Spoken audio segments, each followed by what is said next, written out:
వనపర్తి మున్సిపాలిటీలో విలీనమైన రాజనగరం గ్రామాన్ని అభివృద్ధి చేయడంతో పాటు చెరువు కట్టపై ఉన్న బటర్ఫ్లైలను వెలిగించాలని అఖిలపక్ష ఐక్యవేదిక జిల్లా అధ్యక్షులు సతీష్ యాదవ్ ప్రభుత్వాన్ని డిమాండ్ చేశారు.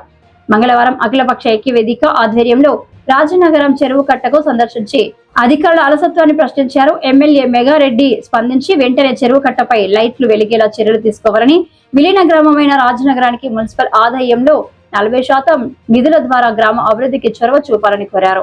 నమస్కారం. ఈరోజు విలీన గ్రామం వనపర్తి పట్టణంలో విలీన గ్రామమైన రాజనగరం కట్టపై ఉన్నాము.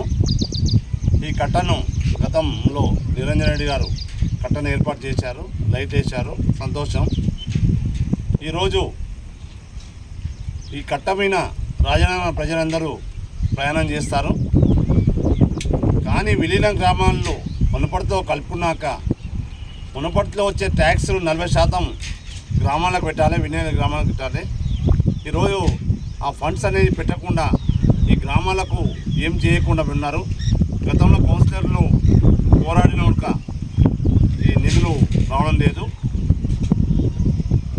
లేదు కనుక వెంటనే స్థానిక ఎమ్మెల్యే గారు మెగారెడ్డి గారు పట్టించుకొని ఈ కట్టపై లైట్లు వెలుగుతలేవు. ఈరోజు గ్రామానికి వెళ్ళాలంటే రాత్రిపూట పిల్లలు, ముసలి వాళ్ళు అందరు భయపడుతున్నారు. ఇటు ప్రయాణం చేయాలంటే లైట్లు లేవు. ఎవరైనా దొంగలు వచ్చి చేస్తారనే అది చేస్తారు. మున్సిపాలిటీ ఏమాత్రం కమిషనర్ గారు మిగతా వాళ్ళు పట్టణంలో పై పనులు చేస్తున్నారు, కానీ పై పనులు చేస్తున్నారు కానీ ఇక్కడ ఏది పట్టించుకుంటలేదు. ఈ గ్రామంలో కనీసం లైట్లు పోయినవి దాదాపు నెల నుండి కంప్లైంట్ చేస్తున్నారు, చెప్పారంటే ఉడక. కానీ ఇంతవరకు ఈ లైట్లు వేయలేదు. వెంటనే లైట్లు వేసి ఈ పిచ్చి మొక్కలను తొలగించి ఈ కట్టపైన ఉన్న మిగతా చెట్లను రక్షించి గ్రామానికి వచ్చే నిధులు తీసుకొచ్చి ఎమ్మెల్యే గారికి ప్రత్యేకంగా మేము కోరుకునేది అంటే ఇప్పుడు వచ్చిన టఫ్ ఐడీసీ నిధులలో ఈ రాజనగరం గ్రామానికి ఒక నిధులు పెట్టి ఇక్కడ ఉన్న పనులను కంప్లీట్ చేయాలని కోరుతున్నాము. మా అధ్యక్షుడు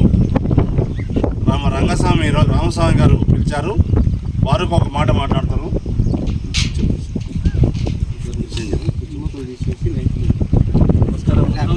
లైట్లో చాలా ఇబ్బంది అవుతుంది. రాత్రి పూట ఈ చెరువు నిండింది కాబట్టి వెలుతురు లేనందుకు చాలా ఇబ్బంది పడుతుంది. పిచ్చి మొక్కలు మొత్తం తొలగించాలి. కట్ట మీద పురుగు పూసి ఉంది. చాలా ఇబ్బందులు